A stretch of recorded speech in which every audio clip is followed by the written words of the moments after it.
This is Continuum Drag, a podcast where we watch sci-fi, fantasy, and everything in between. This week, Alien Nation, episodes 3 and 4. I was this rookie cop, married to his high school sweetheart. Suddenly there's a mortgage and a baby, and then one day the locks had changed.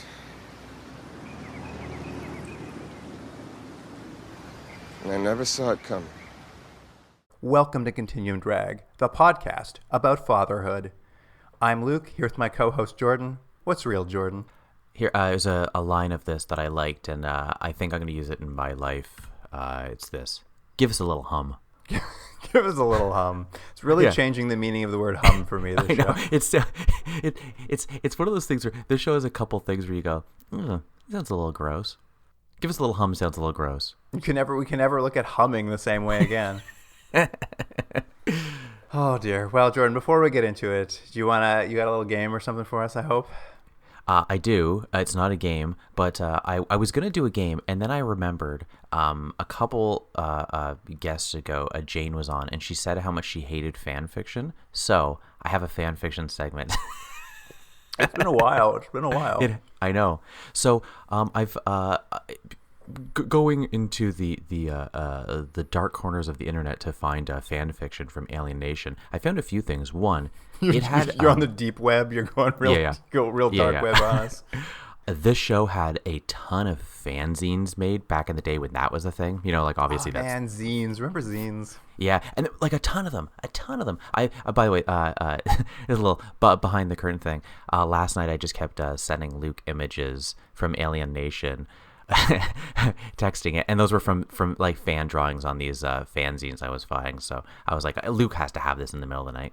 I was wondering where those were coming from, but that makes sense now. But there was some of them, like you could still see bits of them, but obviously they're now like 30 years old. But it was interesting to see the fan base of that. And of course, when you have a fan base like that, people love writing stories. And I've tried to keep it clean, so we don't have anything where we have to do a weird edit because suddenly the story gets very racist or something. We learned our lesson that one time. Reading halfway through, you're like, ooh, I don't think we can air this. But I have 4 stories. And you can pick the one you want to be read, and I'll give you the title. If you want a little more information, I can see what the little synopsis is, if there is one. Now, Jordan, just a little peek behind the curtain here. I hope you don't mind. It's so hot in my apartment. I'm going to open my shirt up. Oh, that's fine. There we go. Now I'm ready for fan fiction. This is what I hope everyone at home is doing, too. A couple buttons off the collar, you know? So here are the 4 stories you can pick from. First one. As plain as a goat on a dinner table. Okay, as plain? Yeah, as plain as a goat on a dinner table. That's like as plain as the glasses on your face. Is that the? I think it's supposed to be something like that. Yeah, this title I like just because it feels like it's nose on your face, right? Not glasses. Nose on your face. Yeah. I just kept saying yes. Yeah. Right. This one I like because it sounds like it's gone through some like sort of like translation from another language. It's called Murphy's Cops Laws number 31. Yeah. Here's one. Great title. Stuffing Day. Stuffing Day. That is a good title. It makes me curious. Yeah. And the last one is Two Sides of the Same Coin. Two Sides of the Same Coin. Now, again, if you want me to narrow it down, I can tell you a little bit more about these stories, or you can just go in blindly. All right. Here's what I'm going to ask. I'm choosing between 2, I think. I feel like Two Sides of the Same Coin is just a story about the cop partners who are basically the same person, but alien human. The first one, I don't even remember what it was called. Plain as the goat on your table. As plain as a goat on a dinner table, yeah. I'm going to pass on that one, even though I think moodery might be involved. I think that's a pass for me. I'm trying to choose between Stuffing Day and Murphy's Law number 31 or whatever it was called. So give me a little taste of those two. Okay, Murphy's Cop Laws number 31. It rolls off the tongue. Yeah. This says, don't worry, it's teen and up audiences. That's a short story. And the summary, this writer named Python7. Strong name. Python7 said, summary, small fiction based on, he said small fic. I shouldn't change it. Small fic based on Murphy's Cops Laws number 31. In general, a person's innocent is often diametrically opposed to how much they insist that they are. Okay. So that doesn't tell us much about the story. Okay. Okay. Stuffing Day. I'll say that story's really short, just so you know. Stuffing Which Day's one? Stuffing that Day? one. Murphy's Law is like half as long as Stuffing Day. So Stuffing Day is written by Blackbird Song, and that summary is Matt's suggestion helped the Franciscos to make their traditional celebration work on Earth a few years back, but he never figured it would catch on quite the way it has. I think it's a Christmas. I just feel like they're going to story. be putting stuffing in everything. I think that's all that's going to be, right? I think you might be right. They're just like wackily putting stuffing inside of like, I don't know. I think it's the same joke of can you believe what they eat? I think this person right or wrongly have have decided that's worth a story. I think I'm going to go with Murphy's Cop Laws 31, if only because it seems so complicatedly written. I want to hear you attempt to tongue twister your way through it. Okay, and let me just tell you what the ones you didn't choose were. So two sides of the same coin is the summary is Matt and George attend the company holiday gala. Okay. So that was the one you did not choose, and the other one you didn't choose was As Plain as a Goat on a Dinner Table, and that story is there's no summary. It just they have quotes, and it says, "You look tired, George," Moodry said solicitously. I knew it'd be Moodry. You feel better after some dinner. That would be the dinner that is currently being eaten by your goat, George asked. Oh, now I want to hear that one, actually. Is that what you want? Yeah, I do want that one now. I want to hear Moodry fighting with George. Okay, so we're not going to read then the Cops Law. Let me read the last line of the last story though. Sure. So of Cops, what is it called? Murphy's Cops Law number 31. The last line is, "Matt," George said softly, "she bought your favorite scotch." Matt cleared his throat. He smiled at George. "Yeah, and I'll bring the sour milk." That's pretty good. Okay. Okay. So As Plain as a Goat on a Dinner Table. This is written by Missoura. All lower caps. Real big Katie Lang fan. That's literally just funny to me. Really funny. Okay, here we go. We already heard the premise of this. So, the one good thing about goats, George supposed, was that you could theoretically eat them at some point. He didn't quite think that outweighed all the many bad things about goats, though, such as the fact they were extremely prone to chewing and otherwise damaging the furniture. Their dinner table, for example, would quite probably need to be replaced on very short notice. But how did... I think he jumped, Moodry said, complacently watching the whole scene from the couch. Goats do that, you know. Or perhaps you didn't. Yes, thank you. I know about goats. Did he ever? I believe Susan told you your companions were not allowed to be in the house. Did she tell them? In a language they understood? Moodry spread his hands in a gesture of innocent helplessness. They're not pets, George. I'm not their owner. George sighed. His ankles were hurting. That's a nice little... Oh, this person knows the canon. They know the canon. Yeah, that was good. And it was raining, Moodry said. I see, George considered losing his temper. I love when I consider losing my temper. Past experience seemed to indicate this would not significantly improve the situation, but he was tempted all the same. You look tired, George, Moodry said solicitously. You feel better after some dinner. You'll feel better after some dinner. I don't know Solicitously? Why.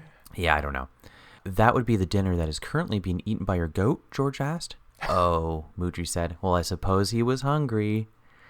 I'll just put a tablecloth on it, Susan said, doing so. There, see? It's fine. I don't know why this is in brackets, by the way. This one chunk's in brackets. It doesn't matter. No, it's not fine, George said, but he could tell her by the expression she felt he was being difficult. Well, still, I suppose there was no lasting harm done. We're about halfway there. As a rule, George was a model of equanimity, Matt might have had a few rough spots, act like a bit of a cowboy cop sometimes, a concept Matt had explained to him 2 weeks ago before lending him a really great movie which George had dutifully watched with a mixture of horror and fascination at times. Male humans who appear to have no regard for the Constitution or proper procedural whatsoever. But not George. That's, I guess, it's like, this person knows the show. It's just that they know I just don't know what the story is yet. George was professional, calm, collected, and something else that started with a C that was good. What? Conscientious? I don't know what that means. Please write in. He was the very model of... Okay, who pissed in your cornflake this morning, Matt asked. I believe it was a goat, George said. He had, in fact, breakfast on a rather tasty bowl of chicken entrails, but he'd been reading up on human expressions, and he was fairly confident he'd correctly interpreted Matt's question as one of those. Besides, humans tended to get strangely squeamish about uncooked food. Fine, don't tell me, Matt said, scowling. No, they're really, George started. Matt held with one hand. Save it, we've got a case to work. When he came home that evening, there was a conspicuous lack of goats on the dinner table, which George decided to take as a hopeful sign. He actually began to feel vaguely cheerful again. They seemed to be making good progress on the case. Matt would have forgotten all about his sulk by tomorrow, and he'd soon be enjoying a no-doubt delicious dinner with the family. George, Moudry said, wearing his serious expression that usually indicated he was about to disperse some nugget of either insanity or mythical nonsense. Moudry, George nodded pleasantly. Not raining today, I hope? You're the one who just came in from outside, Moudry said. You tell me. George sighed. Yeah, me too. Man, these conversations. Moudry frowned at him. You know, George, some things are really easy to see, and some are really easy to see too, but somehow we're completely blind to them. Funny, isn't it? Things, George said. He didn't want to ask. He wasn't going to ask. Just think about it, Moudry said. Oh my goodness, it just keeps going. Their case had hit a bit of a snag, and so the next day they found themselves knocking on doors and asking questions and crossing names off a list. Not boring and undoubtedly useful, but still. George didn't think he could be blamed for not really paying as close attention to where Matt was in relation to himself as he might have. They weren't any danger. There was no need for him to provide cover or some such thing. And then Matt did this thing. And it suddenly became rather pressingly important that Matt would be located somewhere well ahead of him, or sideways. Possibly. That could work too, given sufficient distance. Having Matt behind him, that was bad. That was very bad. What are they talking about? Matt, George said. His face felt warm. Matthew? Are they on a case and they're trying to outflank someone now? I don't know. Matt said, and he probably made that particular sound 100 times already during the partnership, but usually he'd been on the other side of the desk. Please stop doing that, George said. We're in public. By way of hopefully holding off another sulk, he liked Matt. Liked him quite a lot, in fact, but there was a place and time for such things, and this really wasn't appropriate at all, assuming Matt even know what he was doing, which he might not, not. What? Matt said again. The male human voice had a distinctly different range from Tenctonese female one. The difference was quite remarkable. In fact, but a hum was still a hum. What are you talking about? Oh, he's liking it. Oh, they're liking each other. You're humming, George said, managing not to clench his teeth. I can't believe that's what this is. Oh, it's that he hums. It's just a natural human thing, and it kind of turns George on. That's what's happening. That's exactly what's happening. This is good. That's a good premise, actually. Oh, sorry. Got one of those songs that get stuck in your head. Guess you're getting it now too, huh? George wasn't sure whether he wanted to scream or weep. Both possibly. Wait, Matt said. When you say I'm humming, do you mean that is, well, humming? Give the man a prize. I don't know who said that. I mean, you know what I mean. Yes, George said. He could practically feel Matt coming up behind him now. And yes. Oh, Matt said. George supposed it was better than, sorry, man, I didn't. Sorry. What exactly are you apologizing for? Unwise, probably, to push the subject, but Matt had given him a pretty good opening. For the act itself, or for performing in an utterly unsuitable location? Hey, Matt said, sounding slightly offended. It was an honest mistake, okay? No need to get your panties all in a twist. Maybe I like my panties in a twist. George wasn't sure what panties had to do with anything, really. He being clearly told only females wore them. Susan had several pairs. George, what you're saying, you want me to hum at you? Matt's expression was genuinely curious. You're my very dear friend, George said. We have a saying. It roughly translates as, since I have two hearts, why only give you away one? It might lose a bit in translation. No, Matt said, I get it. Do you? Yeah, Matt said. Anytime you annoy me, all I have to do is hum at you, and you'll be like putty in my hands. Cool. That's not, George began when Matt put a hand on his shoulder. I get it, George. Special occasions only. Private occasions only, George said. He still wasn't entirely sure what they were agreeing on here, and if Matt was taking this seriously or if he was just playing along, assuming George was too. You take all the fun out of it. Just laying down some ground rules, George said. Yeah. Love you too. This is wild, whatever's happening. And then we have a couple lines left. Sounds like you finally saw your goat, Susan said much later that evening. Really, he's not quite that bad, George said, or smelly.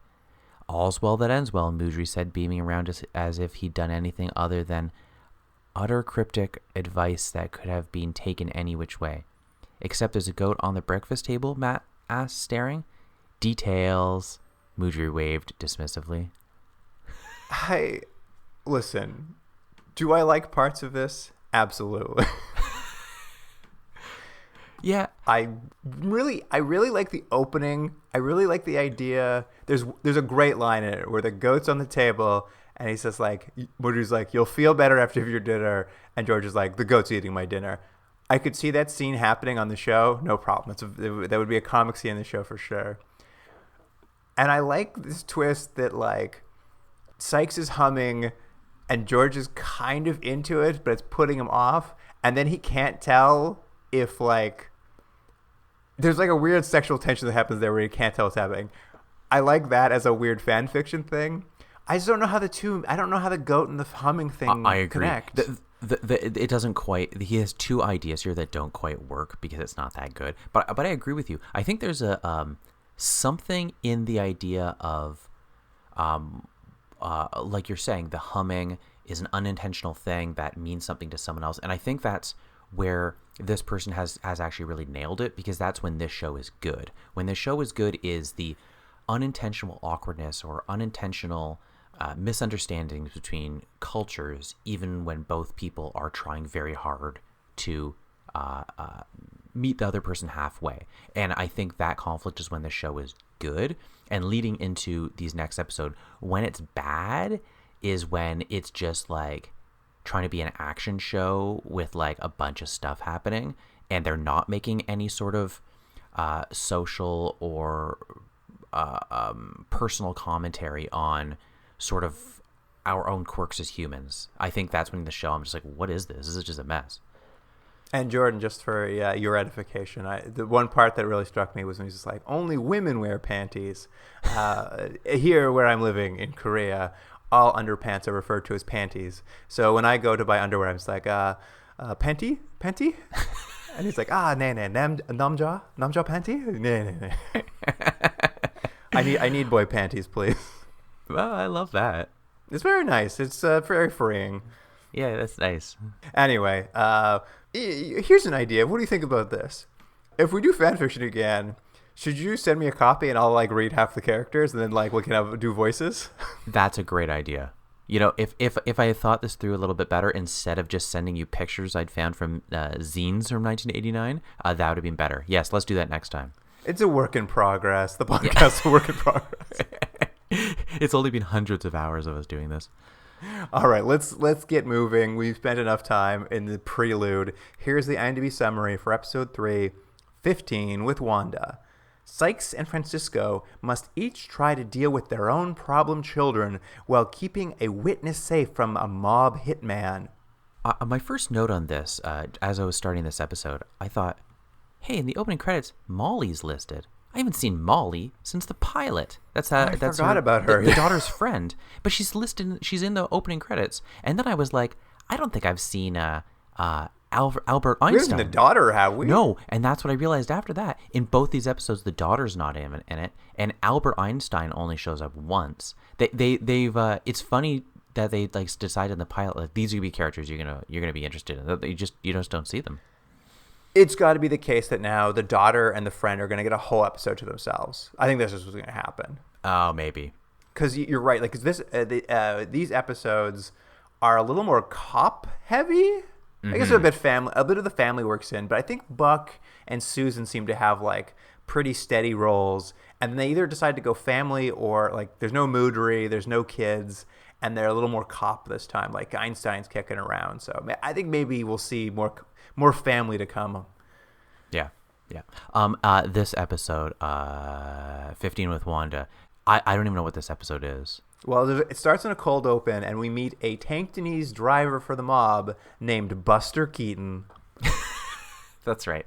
And he's driving two, like, kind of stereotypical, like, hood guys. Like, they're, like, gangsters, and they're clearly doing something sketchy where he's dropping them off. Yeah, they're stopping. They're going to knock a guy off, and while they go inside to do that, he stays outside in the car and uses the car phone to have humming phone sex with his fiance. Yeah, because she's in phase, Luke. They're about to get married. You gotta get a little bit nasty while you're waiting at work. Yeah, and can we say what is happening is apparently the Tenctonese, the aliens in this show, before they're getting married, they take a sort of aphrodisiac of some sort. I'm not misspeaking, right? No, you're basically right. I think what you're misunderstanding, I guess, is, and it's not your fault because it's not clear in this episode, but my understanding is because we see this opening scene, the guy gets killed, and then we jump 3 weeks later.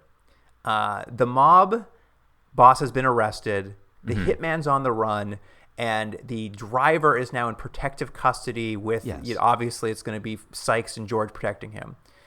And apparently when they put him into protective custody, they dragged him away from his wedding night. And I believe that is when they take the aphrodisiac, is on your wedding night you take it. You get into a really horny mood, but because they've pulled him away from his fiance, both him and his fiance are now, all they want in this world is to be together, sexually speaking. I don't know if it's sexual, hummingly speaking. And because he's now been stuck in this like place for 3 weeks, he's going insane essentially. But they all seem to be going insane. And this is what was weird with this episode. I actually think, you know what, that's interesting. It's a funny little premise for this thing, because what you think almost is it's going to be a bit of a bottle episode where they're all going to be stuck in this room together and they're going to drive each other crazy, then they're going to make up, then they're going to drive each other crazy, and they'll probably, two people will team up on one person and then switch who they're teaming up because just the general frustrations of being stuck in a room with different personalities for a long time. And you're like, okay, that's a pretty interesting premise for an episode. They're never going to leave this room. It's like, no, they will. They'll leave the room. Anything they build up is just, there's no point to it. It's just sort of like, they give you like the end where they're already like, when we start now, when we go, you're right, they, Buster's in protective custody with Matt and, with Matt and George.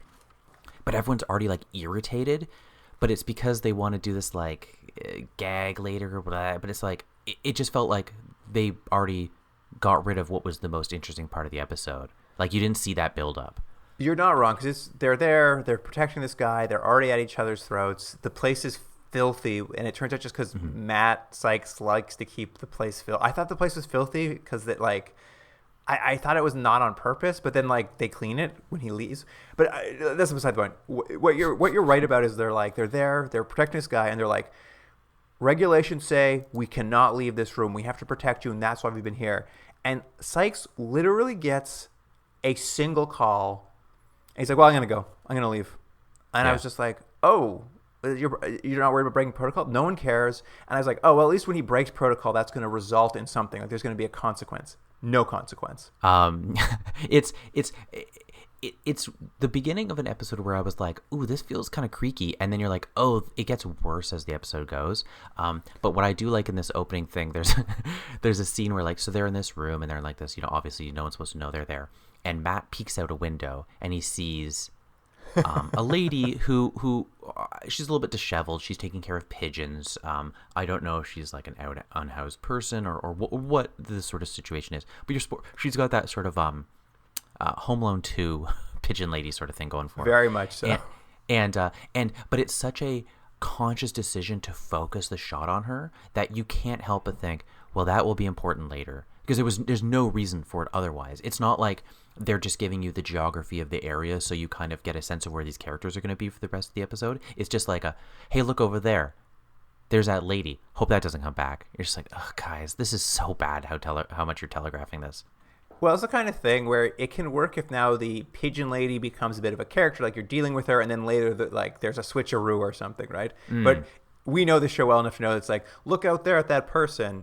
Later, we'll do something with that, but don't worry about it till we do that. It means nothing till then. And also on this point, when we meet the hitman later, because there's going to be obviously like the whole point of them in the custody is that there's gonna be a guy who wants to kill Buster, and he is the least interesting hitman I think I may have ever seen on a TV show. Like he's evocative of nothing. There's nothing. I mean, it's pretty dull for sure. But this protective custody doesn't last long. As we've said, Matt Sykes gets a phone call. It's his neighbor Kathy. There's been some screaming in his apartment, so he's like, I gotta go see what's happening there. So he leaves them there and he goes home, and there he finds his college-age daughter Kirby Sykes has been shacking up with her boyfriend Thor in his apartment. I guess because that's what, like, the whole thing is like, Sykes is like, I'm a cool dad. I'm more your friend than your dad, so you can come use my apartment whenever you want. And so she's just been coming there to sleep with her boyfriend. Now, I think maybe I made this error just in my head when we first saw the mention in the pilot that he had a daughter, because we saw a picture and someone was like, oh, you have a daughter? He's like, yeah. And you saw a younger picture of the daughter. I just assumed she was maybe only a few years older than that. Has he ever mentioned her age? Or because it felt like me like there was a retcon. They're like, hey, it'd be funny if she was like 20. Whereas I just always assumed she was like 10 years old. But was that just me, or did they ever mention her age? In the feature film, she's getting married. So Okay, they've so it was just retconned it younger now in the show, but differently than you thought. Okay. And essentially what it is Sykes' daughter's there. She's kind of walking all over him because he's desperate to have a relationship, but he's also desperate not to be an authoritarian father figure. So he's like, yeah, you can borrow my car and take it out. Just be careful with it. I love the car more than I love you, so be careful out there. Yeah. And essentially he goes out to meet with his ex-wife at a fancy restaurant. It's, one of those classic comedy fish out of water scenes where make him put a jacket on, am I right? And his ex-wife is quite wealthy because she made something of herself after she divorced him. And they basically have a conversation because Kirby is rebelling. And essentially it's time for Kirby to go to college, but she doesn't want to go. She feels it's too much pressure, and that her father growing up always gave her the advice when they rarely saw each other that she needs to live every day like they'll drop the bomb tomorrow. Is that what they said? Yeah, apparently that's what he always gave the advice. So the mother's like, it is kind of your fault. You have had some problems with her, and she's going to take her tuition money and buy an RV to go live the #van life with her boyfriend. And obviously, this is not like an acceptable future for their daughter. Yeah. Of course, she crashes his car somewhere along the way, and Sykes and his ex-wife are forced to rush over to an RV lot to attempt to stop her from buying this van and throwing her future away. Yeah, and then Matt gets his moment. And this was weird, right? It's like near the end of the episode. Matt gets his moment where, I guess it's supposed to be he stands up for himself. And by doing that, he stands up to his daughter because he sort of goes nuts and, yells at her. And he's like, I know I'm not an authority figure, but now I'm, an aggressively abusive person. Ah! And he, yells at her. And it's like, as a viewer, was I supposed to be like, well done, Matt? Or was I supposed to be like, well, that was unhinged? Because that's kind of how I felt.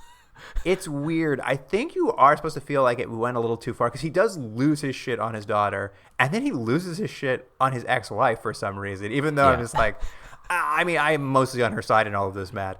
But then after he does residual that, anger. Matt seems to feel bad about it, so he goes and talks to his daughter, kind of apologizes for yelling at her, and then he kind of gives a big mea culpa on being a bad father and an absentee father, and how all he's ever wanted for her was for her to follow her heart. So he really just does want to support her. And then the plot line ends with her leaving in the RV with her boyfriend, and I was just like, wait, what? Yeah, it was he's like, well, I guess I'll just have to trust you. She's like, thanks, Dad. I was like, so hold on, what was the point of any of that? Well, that's what I was like. I'm like, did anyone learn a lesson here? No, it's and this is I guess here I'm gonna question. I don't know which is the B plot, which is the C plot, because we have another one with Buck, because they're both so thin and so poorly thought out, and it feels like the writer didn't even want to focus on it. That I'm like, what are the point of these stories? They're just you keep going back to these scenes of something where no one is interested in what's happening. Yeah, well, so felt like this was supposed to be a character arc for Matt. Obviously, he's been an absentee father, not a great father, but in this later stages of her life, he's been very permissive and tried to be a cool dad to try to win her back for the absenteeism. And what he has to learn is if you really want to be a father, that means you have to be more than just a friend. You have to actually like have opinions and try to help your child and like give them tough love when they need it.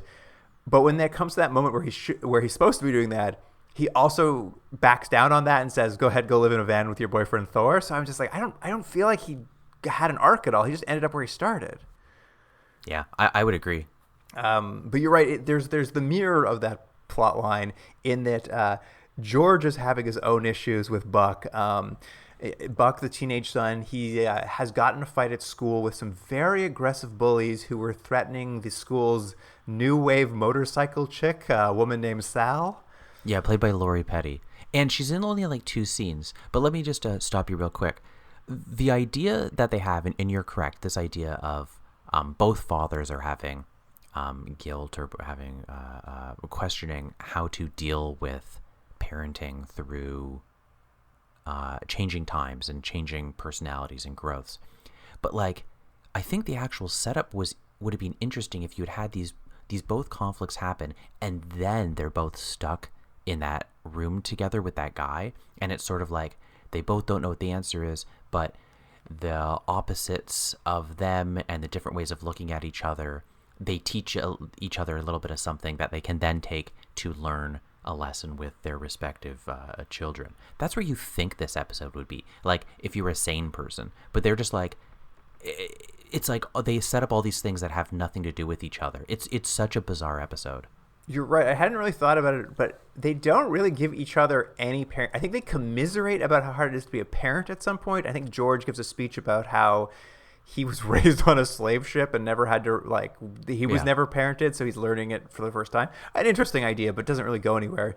And, like, you're right. It should be them exchanging advice and learning from each other to help their children. But you're right. They're separate plot lines. They're separate plot lines that have no effect on one another. At any rate, we'll get back to Buck. He tries to defend Sal. She peels off on her bike, and as a result, Sal gets in all the trouble for getting in the fight with these guys. And the school's threatening to kick him out because of, he's on probation. He has some gang affiliations. And so he's kind of in trouble, and he just won't talk about it. He's not a rat. He's not a snitch, so he's just not saying anything. Yeah. It did seem, though, that there was a scene where, like, he gets caught because she peels off on the bike, and then he ends up fighting, like, 5 guys. And then, like, the cop grabs him and is just like, they're like, he just jumped on us. He's crazy. And the cop's like, is this true? And he's like, I'm like, I think you probably could have said, like, no, I was defending someone and they split. Well, I think this is the thing something Jane would say is I think they're trying to be like, the humans can say whatever they want. They're always going to assume the Tenctonese is the instigator. So he's just like, why bother? Why bother fighting for myself kind of thing. But I suppose. But at any rate, he's the one who gets in all the trouble for it. And Sal comes around, of course, to apologize for taking off. And she explains very briefly, she's like, sorry I left you to that, but if I get in trouble, my dad will beat me. And they're like, I'm like, excuse me? And that is not a plot line that is never solved for her. She continues to live in a terrible, abusive house. We just get a line where it's just like, my life at home is hell. I'm like, what? And you're just like, anyways, thanks, Buck. Like, yeah, let's look at your life, Buck. But don't worry, Buck really he really has some growth in this episode. Well, the two of them hit it off. They kind of become friendly. Maybe some romance will blossom. Hard to say yet. I don't think so. But Buck goes to visit his teen gang, who I guess he's still hanging out with, and they see him hanging out with this turt, and they do not approve of him hanging out with any turts. So they say, you've got till 3 p.m. to choose between the gang and maybe doing a robbery on a pier, they imply, or if you don't choose the gang, we're doing the opposite of jumping you in. We're jumping you out. Yeah, this scene was so weird because I never in maybe it's a bit of an adjustment, but like I never got the sense that it was a gang. Do you know what I mean? Like in the beginning, I just thought it was like kids who had sort of like, a little they're a little bored, they feel displaced, they're a little bit of teen angst sort of thing. But now it's suddenly like literally like a gang has like colors and like like there's things they have to do, and I was just like, what? When did that happen? Yeah, they definitely shifted the frame on them to make them a lot darker than I think they had been previously. I was also just like, oh, they're pretty bad now, huh? At any rate, but do you like their color though? It's just like a light pink. a nice light pink. It's like their blood, Jordan. It's the nicest thing I could say about this gang. I'm like, I'll say this, guys. That's a nice color. No, there you nice go. Pastel. There you go. At any rate, Sal is, of course, worried when she hears that he's going to get beat up and kicked out of the gang. So she drops by the Francisco household and tells Susan her son is in trouble. And I did not see this coming. Susan, over the course of the episode, has been talking about how she's been watching Bonanza for child rearing advice. Yeah. So she drives down to where the gang hangs out, and they're already, like, pretty badly beating Buck. And Susan beats them up. She fights them all. Yeah. Yeah, it's a funny scene because first, like, Lori Petty's character shows up. She's like, hey, no time to talk. I'm the reason Buck's in trouble. Let's go find him. She's like, that's all I need to hear. They jump in the car. They drive. They see him getting, like, beaten up. Like 6 guys are, like, kicking him. Bad. It's bad. Yeah. And then Susan comes up like she's the Incredible Hulk and just heaves them away and just, like, throwing people. And I was like, good on Susan, I guess. Yeah, I guess so. And, I mean, I guess that's it. Buck's out of the gang now? It's resolved? Yeah, because Luke, you missed the great scene, which is like at the very end, he's like leaving, and they're like, you forgot that out of nowhere, George suddenly shows up, and he's like, hey, I got your call, because they always have to have like this one line they add afterwards in the edit because things don't make sense in the show. So George is like, hey, you told me you're coming to this warehouse too, so I showed up for reasons. And then as they're taking Buck away, Buck looks at the gang, and he drops. He drops his pastel pink rag, and then we all know it's over, man. Because when you drop that in the dust, it's over.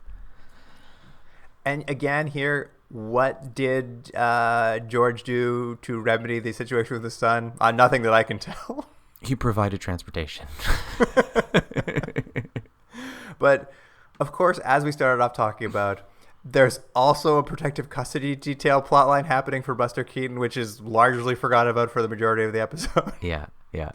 But that boring hitman you talked about, we keep cutting back to him not being able to track down Buster to kill him, to like to stop him from testifying. Mm-hmm. And finally, like midway through the episode, they cut to him and he's just shooting a cop in his car and then using the computer in the car to be like, oh, I found the guy. Yeah, he's just sort of like wandering around a lot. Yeah, then he's just like, he kills the cop. He's like, yeah, I guess I'll just use their computers. That would be like, so I guess he just searches like Buster Keaton, who's under protective services, and they're like, go to 6 Delaware Avenue. He's like, perfect.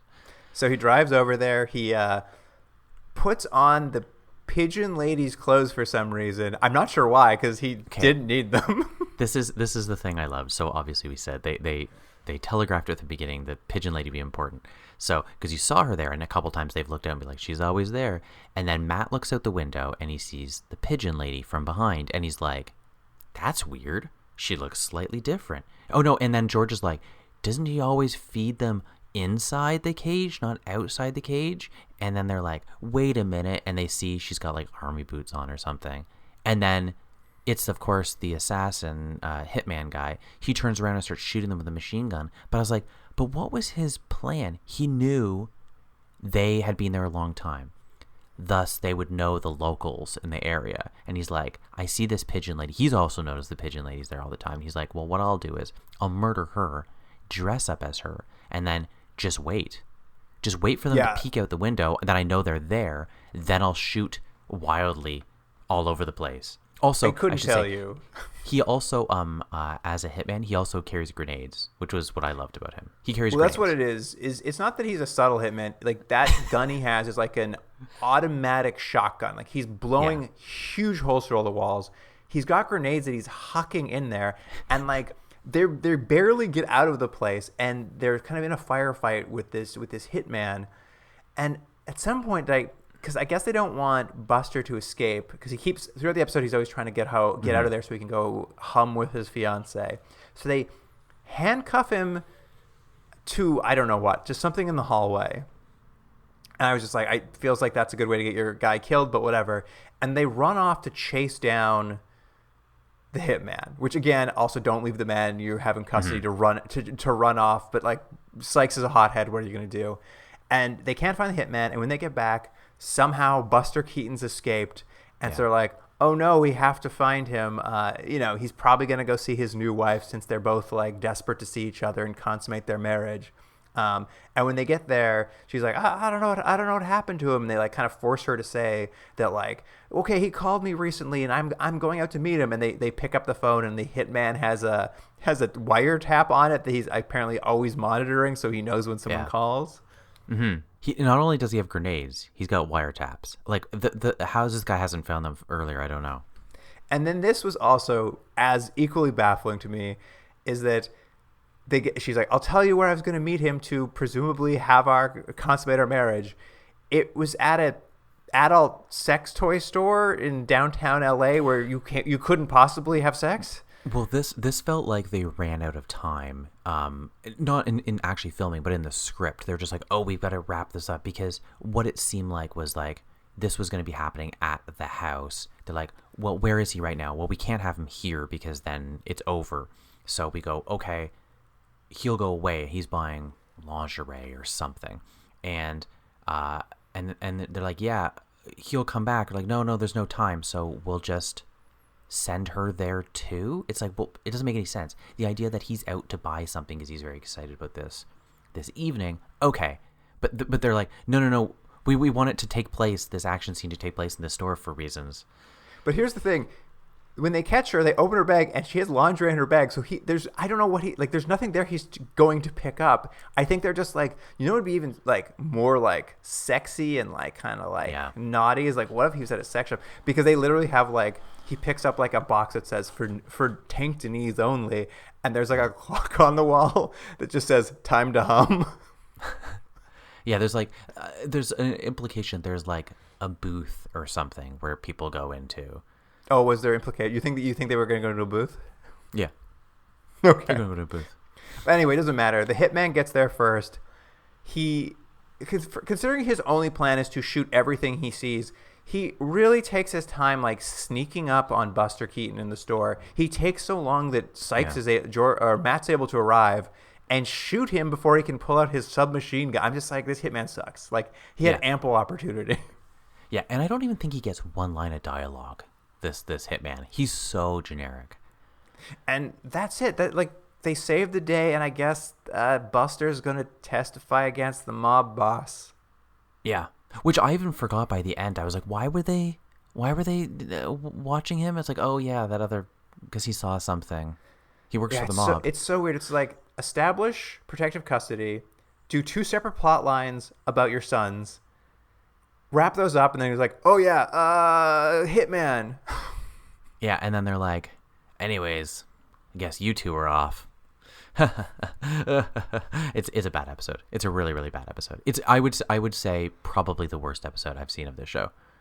It's definitely very incoherent. Yeah, it's not good. But I would say a slight improvement for episode 4, The Takeover. All right, well, here's the IMDb summary for episode 4, The Takeover.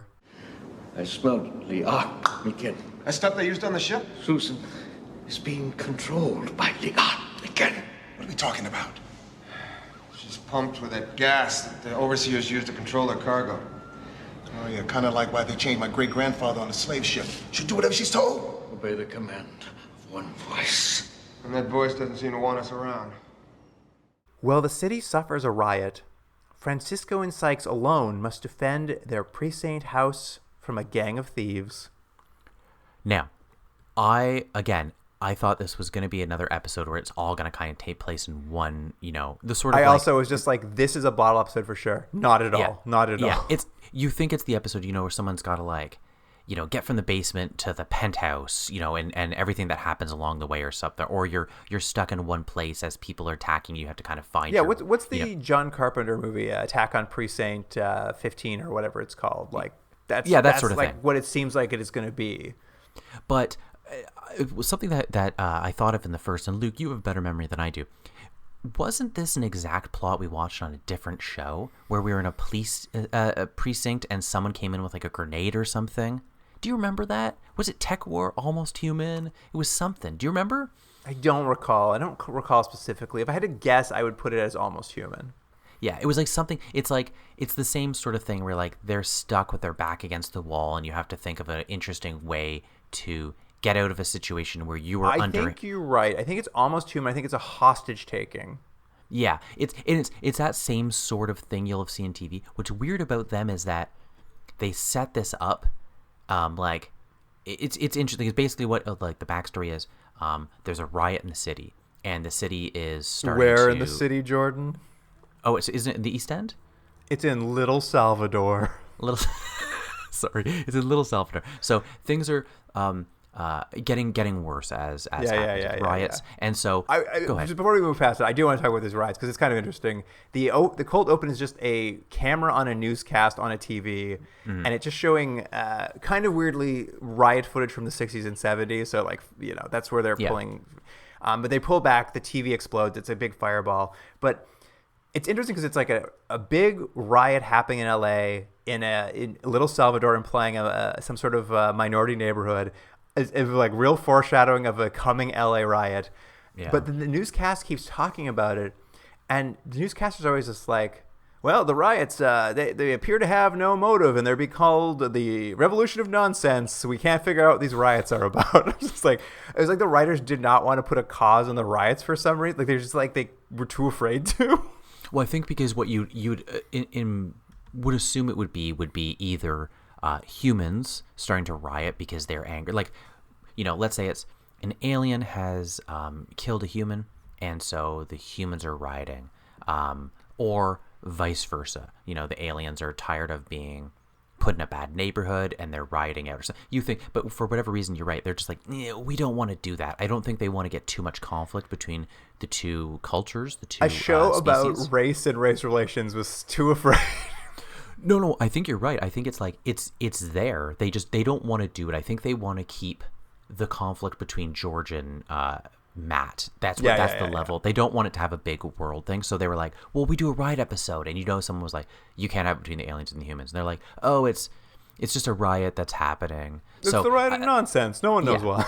So that's what's happening. It's not a bad setup for an episode. And what's happening is all the cops are sort of really busy, and like the city's services are essentially strained. And so what happens is there's very few cops available. So George and Matt get basically the night shift where they have to be the only two police in the office because there's very few police around. And the captain on this other dumb plot line, he's going off to try to give a speech about like mob suppression. I can explain this if you like. It's dumb. The captain leaves them in charge of the building because he needs to get to City Hall and the Riot Response Center because he's going to pitch his PhD thesis on warfare and how it relates, like ancient warfare and how it relates to modern policing to the commissioner. And he essentially, I believe, is pitching the concept of militarizing the police. That's what he wants to go do. Like he wrote a thesis on it, and he wants to go down and tell the mayor. So we can, if you don't mind, we can talk about that plot first because it doesn't really have anything. Let's knock it right off the bat. Yeah. So here's my main question about it. We haven't seen this guy since the first episode, this captain or lieutenant or whatever he is, and we were sort of led to believe he was a little bit shady, and maybe he was there for the wrong reasons, and maybe he's on the take or something like that. I feel like they've maybe adjusted it a little bit, or maybe they're just expanding that he's. I thought he was kind of a buffoon is kind of how it was. But then I watched this and I was like, I wasn't sure if the whole gag of this was going to be, he keeps pitching this great idea he has. And he's like a real blowhard about it. He can't stop bragging about what of a genius he is and blah, blah, blah. And I thought the gag was going to be then like, can you believe how actually dumb he is? He's got that real, Dunning-Kruger problem where he thinks he's so great. Or his ideas are so comprehensive and interesting and useful. But at the end, it's like he was right. And so, but he doesn't get credit for it. And I was like, so what am I supposed to feel? He's just misunderstood, or he's like, I was like, what was the point of all that? It's a really complicated episode because we don't know this character at all. And what we're sort of led to believe is he's kind of some sort of social climber or like a corporate ladder climber. So and we keep getting cutaways to him at this riot center. And he can't talk to anyone in charge, so he always talks to just some random guy who's sitting next to him. And like they're just like, time for our steak dinner, and time for like everyone there's like, you know, they're in the palace looking down at the plebes eating food. Like that's kind of the feeling of it. And he keeps talking about this great idea. It's like, we're gonna look at Napoleon and use that against the rioters, kind of thing. And then even more confusingly, so you know, you're right. It's a bit of a blowhard. He's pushing this idea. Oddly, his idea maybe is good. We find out. But there's an additional weirdness to this is he's there most of the episode trying to do that. Near the end of the episode, he gets a call that the precinct is in trouble. And he immediately stands up, gives his idea to the man he's been talking to and says, make sure this gets to the mayor and the commissioner. I've got to go take care of my men. And he leaves. And it's a very selfless act on his part, which is like an additional, like, they're also like, they're also really want to drive home. It's like, when push comes to shove, he's actually a good guy. So there's a lot of information being given to us in very few scenes about a character we know so little about. But I will even add to it, and this will become more apparent with the main plot line with the whole scent thing, is that they then undercut it by being like, he's a comic relief. Isn't this hilarious? Yeah, I mean, we'll get to that, but it's odd. Like he gets like he gets a bunch of character turns that don't really make a ton of sense, and like I'm like, so he's a blowhard, but he is good. We need to. I guess that's what we're supposed to learn about him. It's very weird. But let's get back to the main plot. At the precinct, George and Matt they're basically answering the phones, and all they're basically doing is when people call the police, they're like, too busy, can't help. Yeah, but the basic thing is no one wants this shift. Neither of them want the shift. And so they're sort of like, George is taking it very seriously, but it's also all the calls are not important as we're kind of led to believe. And Matt's not taking it seriously at all. He's like getting calls from ladies and he's just like chatting with them. And of course, Einstein, the janitor, is there, and he offers to help. But when he picks up the phone, he says, "You've called the police. I'm Einstein, the janitor." And they're like, "Well, you're off phone duty, Einstein." Yeah. Well, and he starts by saying he's great at answering the phone, and then he proves he's not great at answering the phone. That's the gag. He's such comic relief. But you're right. George is doing most of the work, and at some point, Sykes gets a call. It's from an ex-girlfriend of his who has a knife-wielding stalker who's been like harassing her, and he's just like, "Hey, you know what? I'm gonna leave." Not really to help her, but I kind of want to go flirt with her and, you know, maybe see if I can like get some action. So George, you're in charge of the station by yourself. Yeah. So this was done in a very weird way, right? Like, because it's sort of like, isn't it hilarious that this woman has a stalker? But then they add like, and he's got a knife. He's like trying to get in to stab her. And they're just like, wouldn't it be funny if Matt went in and tried to like hit on her? And then, you know, later on we do see this guy, and it's not just even a knife, it's like a 12-inch knife. It's like a sword.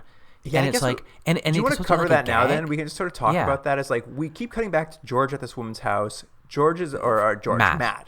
Yeah. And he's mostly there flirting with her. She's flirting back with him as if nothing's wrong. She kind of explains like, I went on a date with a guy that I go to school with. He, I didn't really like him, but I like wanted to give him a chance. He's a complete psychopath, it turns out, and he like came here with a knife. And then he left and said he's going to come back and like see me again with the knife tomorrow. And Matt, I don't know what his plan is. He's literally like laying on the ground underneath the window by her fire escape, because I guess that's how he's going to come. And like the guy opens it and he looks insane. Like he looks like a complete psycho. You're right, with a giant knife. He like puts his head through the window. He's like, "I'm back." And Matt pulls his gun and points at him. He's just like, "You're under arrest, buddy."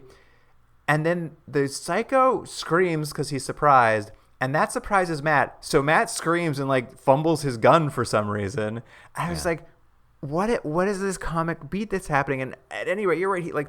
Matt chases him out. He gets he catches the psycho, but he gets cut in the interim. So he just goes back to his ex's house because he has a cut in his arm. She's like, "Well, I'm just going to take care of you." And so he catches the guy very early on and then spends much of the rest of the episode just hanging at her house getting a bandage put on him. Yeah, that's what's weird about this episode, because again, similar to the first one, it feels like they set up something and you go, okay, well now you've put these characters in an interesting situation. What are they going to learn? How are they going to get out of it? What's going to happen? Whatever direction you want to take it in. And this is the same thing. It's the two of them with potentially something very dangerous happening where they're understaffed, undermanned, undersupported, and the two of them have to defend, this castle. Yeah, you have to work together, have to be partners, Yeah. have to be real partners. Yep, you have to use your both your strengths and make up for each other's weaknesses and personalities. Great. We've seen it before. When it works well, you don't even notice it. But they don't want to do that. And then they're like, well, let's take Matt right out of the situation. I'm like, why? This show works the best when these two characters can play off each other. And you can play off their differences. And you can play off their idiosyncrasies. And that's why you do these cop shows where you have, one's a little straight-laced, one's a little rock and roll. Like, that's the point. But, it's like they're like, well, let's just separate them. Like, why? Well, why? Not to have you redo this entire conversation, but you probably will now, is they introduce a second factor. Susan drops by to give some clothes, a change of clothes for George because he's been working triple shifts. She is, of course, going to be caught inside of this place during the time the bad guys come in, which is also just like, oh, how interesting. You could team now George and Susan up there. Yeah. They're having to be in a tough situation together. Like, she's seeing how George's work is hard. George is seeing how she's tougher than she looks. That seems like you're like, oh, well, that's something that's a plot. That's for these two characters to play. Mm-hmm. They also immediately separate these two characters. They don't interact at all during the episode. And you're just like, so nobody, like, none of our characters interact at any point during any of the drama of the episode. Now that you say it, I'm actually just thinking right now, what would have been actually really interesting? Same plot line, but they're in the, it's Matt and George at the precinct by themselves, and something happens, and they're sort of like taken out, like they're injured or they're separated in some way, and Susan is there with the family, and it really is a Susan episode where she gets to stand up and she actually saves the day, and her and the kids, I mean, it's maybe hard to do it and not have it be hokey, but they sort of defend the place. They figure out. They Home Alone it all. Yeah, they Home Alone it, or you find out Susan is more than we've seen, which at this point, we haven't seen much of Susan. We've seen that she got a job as a fashion designer, and she is nice to her neighbors. Like, she hasn't had much to do other than beating up Buck's friends. But there is an episode there, maybe. And it's amazing to me that they always go with, like, whatever the easier thing or whatever, like, the lamer idea is, and it's like, oh, this doesn't help you guys at all. Like, you must know where your strengths of the show are. It is weird. It's not even this late. It's just like they're like, here's two characters who could have an interesting episode together. Make sure you split them up. Make sure they don't interact. Yeah. And then it's like we spend more time with, like, we're going to find these, like, villains who are going to try to, like, break into the place, and we spend more time, like, with their weird personalities. And I'm just going to say one is character actor Tracy Walker, who is best known as Bob the Goon in the original Batman movie, the 1989 Batman movie. And I always enjoy when I see him come by. Well, yeah, let's talk about the bad guys then, since they're so important. They're a group of armed thieves who are essentially using the riot that's happening to raid the police station in an effort to rob the evidence locker. There's some indication there's quite a lot of money in there. Yeah, not a bad idea. Actually, pretty interesting concept of, like, why would you have them break in? They're like, there's a ton of drugs, there's a ton of guns, there's a ton of money. There's no one protecting it. We can just grab all this stuff. It's like, yeah, that's a good motivation for the bad guys. No, it's great. And they come in, they're armed, they kill a couple of uniformed cops who are still there, they blow them away right away. They bump very quickly, more quickly than I thought they would, into Albert Einstein and shoot him in his heart, or at least one of his hearts. Yeah. Now, am I wrong? Did we see the scene where he gets shot in the heart? Because I felt like it was missing. No. You see it. They come around the corner and they shoot him square in the chest. That I know, obviously, he's an alien, so I figured he wouldn't die. But they shoot him in a way that's just like, oh, most people are dead after that shot. Yeah. Well, because the rest of the episode, he's sort of holding his chest with the pink liquid. Pepto-Bismol is coming out. He's like, good thing I have a second heart, eh? This isn't so bad. Yeah. At any rate, one of the thieves in this group is a Tenctonese woman, and now she's not after the money, she's not after the drugs in the locker, she's after a canister that's been in this lockup, and it's a canister of that gas from the Tenctonese ships that they've used to, like, keep their slaves under control. So that seems to be her motivation. We'll come back to that in a bit, though. That becomes more of a plot point, but that's clearly what she's there to steal, even if everyone else is kind of taking a little bit of everything. And George, of course, he's going full Die Hard. He's kind of running around with a shotgun. He's trying to catch these guys, and he manages to catch one of the thieves in the action, and like kind of takes that thief hostage, which is at the exact same moment that the Tenctonese thief takes Susan hostage. So they're kind of in a bit of a standoff. They're like, "You give me my wife, and I'll give you your guy, and I'll let you get out of here," or something along those lines, right? Yeah. And I did appreciate what she does next. Well, she's just like, yeah, you know what? The stuff I have is much more important than that dude you hostage. So she just shoots him. She just blows him away and kills him, and then blows away George. And I was like, well, that's a solution. The gunplay in this is actually really good. Like, it's real good Yeah. 80s like gunplay, because it's just like so many squibs, and Yeah. then she just like shoots George up like 1,000 times. Of course, we'll find out he was wearing a bulletproof vest, so his hearts are fine. But anyway, I was just like, oh, look at that. Yeah, and I was like, oh, well, that was good. That was a weight of a situation. So now, why she kept Susan, it doesn't really make sense. And they have a line later where they throw it in, because Susan's like, why are you even holding me hostage? She's like, it's better to have a little bit of a safety. And I was like, okay, I don't know if that helps. But yeah, they get away, and now it's like, George is down to himself, and Albert Einstein's injured. Matt's not there.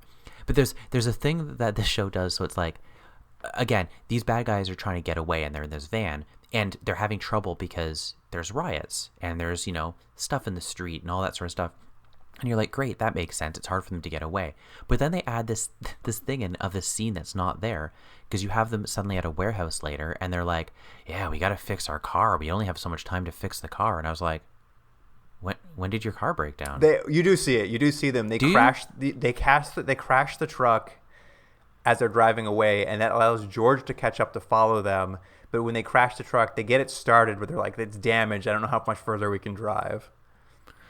Okay, sure. They have to go to this warehouse. You just like what your eyes glazed over. Yeah, I just glazed over because I was like, this is so boring. But here's what's great. Here's what's funnier though, I think, is that George is chasing them down. He's following this van. He's going to get his wife back, etc., etc., etc. Albert Einstein, with one gunshot wound through his chest, through one of his hearts, remembers the address of the woman who called in to Sykes for the stalker. He walks over to her house, knocks on the door. They answer, and he's like bleeding out of his chest. He's like, Mr. Matt, well, you were gone. Gunmen came and killed everyone, and now George is chasing them down. Maybe you should help. And Sykes is like, oh, oopsie. It's almost like a Lassie scene, because he's like struggling. He's like, police, bad guys, and Matt's like, you need me to get to save George? But you're right. This all leads to, sadly, a very generic, boring, abandoned warehouse. After we've seen some pretty good streets being rioted on, like we've seen some good riot streets, they just decide to climax it at the most boring, empty warehouse. But essentially what it is they get there, their truck's broken down. Matt is coming. He's called in Lieutenant Dobbs, so they've got a couple of cops coming. Susan, the bad guys are trying to fix the car, manages to sneak off, and she steals the canister as she goes. And the bad guy, Tenctonese woman, tracks her down, and they have a bit of some world building here where they're like, oh, I see you found the holy gas, the gas that they use to keep us under control in the spaceships. And once again, the canon is always slightly shifting. They reveal that the gas turns you into a zombie state, that you're susceptible to all suggestions. So the bad guy is planning to use this gas to raise an army and start a, quote, alien nation. Yeah, I did like that they said the name of the show. Not the worst plot for her, I suppose. But yes, it was weird because it felt like it was a useful plot device for this episode, but doesn't really work so much in the actual mythology and canon of this show, of having if it was just like, this keeps your aggression down, or it keeps you thinking straight or something, okay, but it was like she literally becomes she becomes like a Manchurian Candidate. It's just like, okay. What I like too is they're just like, the mind control gas that makes you do whatever anyone asks of you. It's just like the chains on the slave ships from Africa. I know. Is that a one-to-one, you guys? That was the weirdest line. And I rewound it and was like, he didn't just say that. I was like, yeah, he did. I'm like, you guys, I don't think that's a one-to-one, you guys, but okay. Anyway, the bad guy uses the gas. She brainwashes Susan with it, so that when George finds Susan, he's just like, honey, I'm over here. Let's get out of here. And Susan pulls a gun and tries to shoot George. So we know like it's the brainwashing gas is very effective. Yeah. It's at this moment that the captain arrives, having heard all the trouble that's happening. He's driven down to lend a hand. He has a decent plan. Like he's snuck a guy in the back of his car. He's planning to like do a little switcheroo. The only problem is he doesn't know Susan's been brainwashed. So Susan like ruins the plan because she's working for the bad guys. And basically the bad Tenctonese, they've kind of killed or captured all the other bad guys at this point. There's only it's all kind of just randomly. It's not a good episode. But the Tenctonese woman's gonna get away. She's got the captain driving the car. And Susan's in the back holding the mind control gas, and they're like, "We have to stop them." And George is like, "I've got a plan." He pulls out a sniper rifle that one of them has. Yeah. And he shoots the lid off of the gas. Yeah, he lines it up like he's Roy Scheider in Jaws, and he's like looking. He's like, "Smile, you son of a bitch," and he shoots it. Yeah, and that causes the car to stop. They run over. They pull the bad guy and arrest her. George is hugging Susan, even though she's brainwashed. And like, it's okay. And then, of course, the captain was in the car. And apparently, the gas works on humans just the same as it works on the Tenctonese. And here's the thing: like, he's a blowhard. We know that, but we also saw that he's a good guy who came down to support them and try to help them in this crisis situation. And they're just like, "Hey, boss, will you do anything we say?" He's like, "I'm high on this gas." And we're like, "Why don't you put your foot in your mouth?" And when he tries, they're like, "Why don't you go get a tattoo?" And they just start torturing a man who has no like agency anymore. Yeah, and so like that's sort of the end. It's like a joke, and then an episode ends with Matt remembering that he actually handcuffed that stalker to the fire escape. No. It's crazier than that. Because you're right. We cut to the end. The riots have concluded. As you said, the boss's plan was stolen. He's upset about that. And the captain walks in. He walks up to Sykes and smacks him with a file. And he's like, what is this misfiled paperwork I'm getting here? What did you file this for, Matt? This paperwork makes no sense. And he's like, what is it? He's like, it's an arrest report for a guy named this. And Matt's just like, I don't know any guy like that. It's probably nothing. And he just throws it in the garbage. And then Matt sits down at his desk and he's just like, "Oh yeah, that's that stalker I arrested. Oh, I guess because I didn't file the paperwork, he got released from prison because I misfiled my paperwork. Oops." So he picks up the phone and he calls the woman. He's like, "Hey baby, can you look out your window? Is that guy with a knife outside again?" He's like, "Oh, he is? He's got a big knife? Okay, I guess I'll be right over." And he's like, "What's that?" "Yeah, I'd love to have a bubble bath with you." And the freeze frame as he winks at the camera. I'm like he killed that woman. That woman's dead. I thought we saw the scene differently because I'm sure you're right. So I'll say that off the bat. I'm sure you're right, but I saw it as he forgot the guy like Hangover style, and the guy's still handcuffed to the thing, and why the report was misfiled because they don't actually have this guy that he said he caught. And so then he realizes he's still out there. So when he calls what's-her-face, Susie, he's like, "Is that guy still out there?" And she looks out and he's still handcuffed to the fire escape. She's like, "Yeah, he's still there." That's what I thought. Oh, well, that would be, you're probably right. Lot less awful than what I thought happened, is that he was such a bad cop. He misfiled paperwork, had a psychopath released to go back after this woman. Well, I'll tell you this. Can someone go back and watch the episode? Because neither of us are going to do it, I'll tell you now, and see who was right. But either way, it doesn't really matter because it's a bad episode. And you're right. The point of the thing is, like, he's going to go back and, like, fool around with this lady. What a scamp.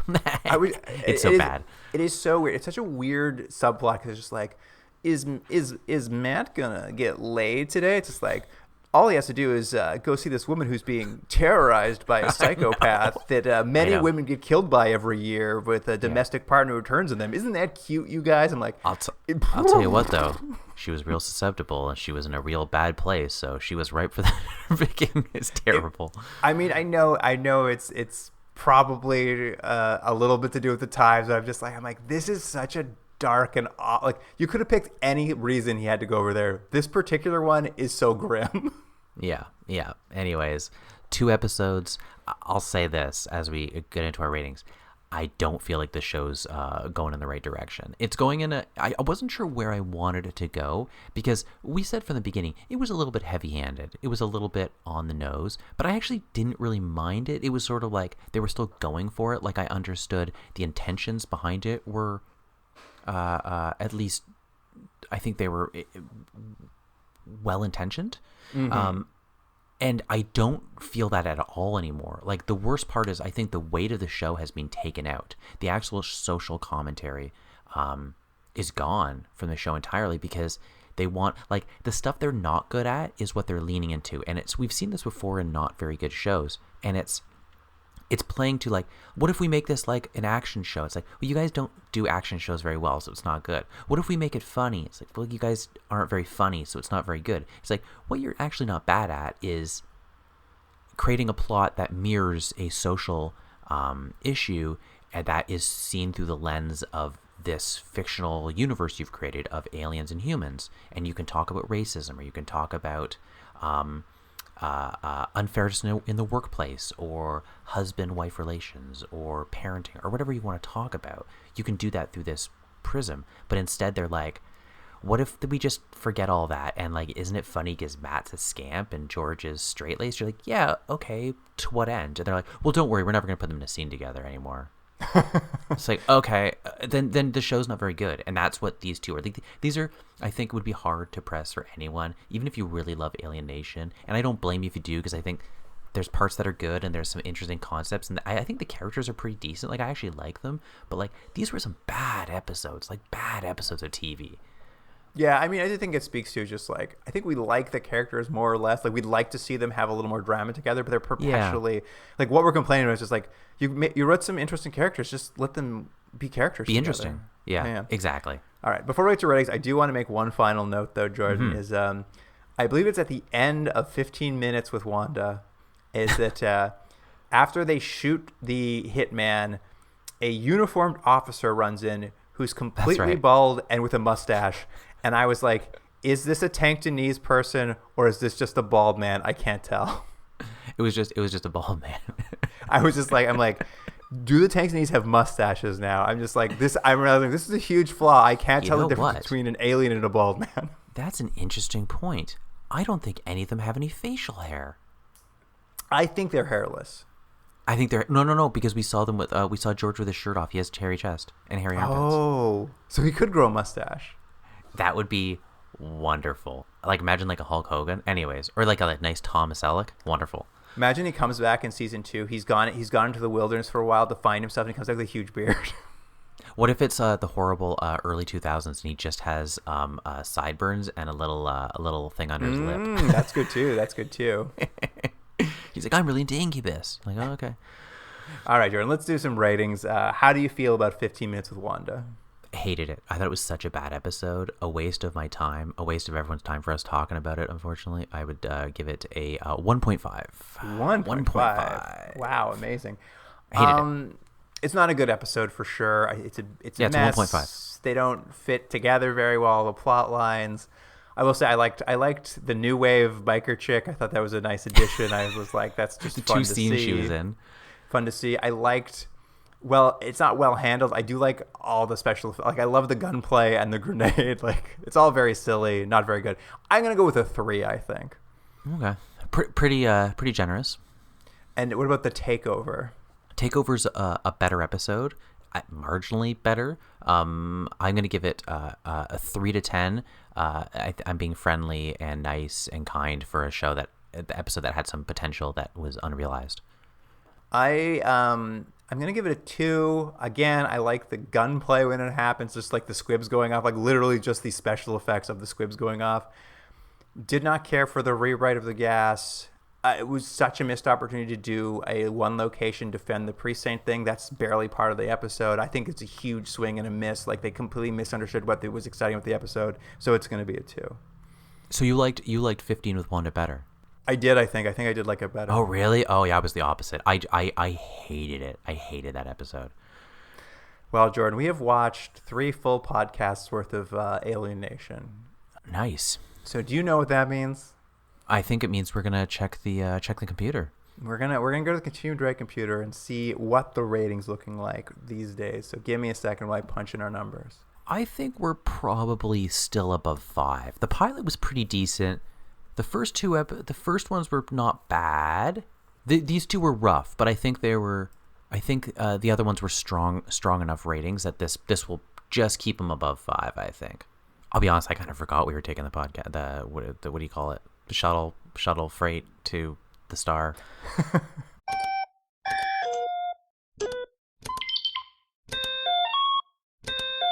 Are you ready for the current average? 5.9 is my guess. All right, Jordan. The current series average is 4.73.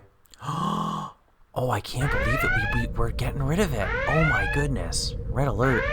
Red alert. I mean, I'm a little disappointed, not in the fact that we're leaving this early, but that the show didn't work so much.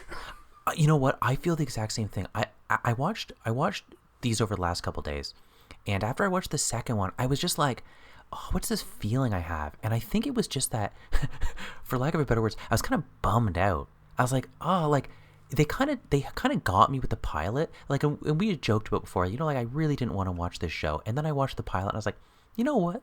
They got something here. There's, like, you've seen it a million times, but as I said, there's nothing wrong with that if you do in an interesting way, and you as a viewer don't notice it. Like, there's things you see a million times because we like those things, and there's nothing wrong with that. But this is just, like, so unrealized. You're like, guys, like, you could do such a better show. Like, again, I'd rather it be painfully over the top in terms of their, like, social message, like the original Star Trek. You're just like, yeah, I know what you guys are saying here. But, like, they don't want to do that. They want to make this as generic as possible, and they want to ride on the coattails of, isn't it interesting that it's a human cop and an alien cop? And it's just not enough to have this show keep going. Yeah, I mean, I do have to wonder. Obviously, it ran for a full, like, I think 23, 22 episodes or something, so I have to wonder if maybe the ship righted mid-season or something, because people do obviously quite like this show. We're just never going to know. Well, I mean, as longtime listeners will know, we're taking the escape pod. Yeah. So we will now next week watch the final episode of Alien Nation. But we're going to miss everything in between. And it's just because, sorry, Alien Nation, but you didn't pull your weight. And we, like a fickle network, are canceling you. It's actually a very good analogy. That is what it's kind of like. If we were making the decision, be like, this is just not very good. I mean, obviously, if people were watching it, we'd still want it on the air. But it's just like, you guys have, like, you said it before, it's like a real swing and a miss. Like, you have chances here. They just, I don't know why, they're just not clicking. Yeah, I don't know what to say either. I mean, I want, and I kind of wanted to watch more, but, like, I'll be honest, after watching this show, I'm like, I don't really need to watch more. Like, I'm not compelled to watch more. Felt the exact same way. I was like, I wanted to keep going and seeing how this is going to go, and if there was any development of things, but you're just like, if these are what the episodes are like, it's not worth it. These are bad, man. These are bad episodes of TV. Like, we've made them, and I don't know how interesting this podcast is, but man, we've made these more interesting than the actual episodes were, because, like, they were rough. Well, tune in next time, and you'll find out how it all wraps up. You know what it's going to be? It's going to be like, we've missed these, like, huge mythology episodes, and, like we're like, Matt has one robotic arm, and George isn't even in this show? Yeah, Uncle Mudry's a god now. Yeah, there'll be all these things you're like, and then it's like hard for us to rate it. We're like, oh, okay, well, I didn't know that Susan became a lizard in the 16th episode, so well, sure, that works, I guess. That's the way a cookie crumbles. That's true. All right. Well, in the meantime, you can email us at continuumdrag@gmail.com, and on Instagram, X, and Facebook, we'll have clips from these episodes, so you'll get to see everything. Gunplay. Everything you want to see, from psychos with knives to Einstein shot in the chest to who knows, Buster Keaton doing something or another. Maybe fake pigeon lady, and it's actually a hitman. Would you believe it? You can't. It's impossible. But listener, thank you for joining us. And Jordan, we'll see you on the next one. See you then. Can't get enough Continuum Drag?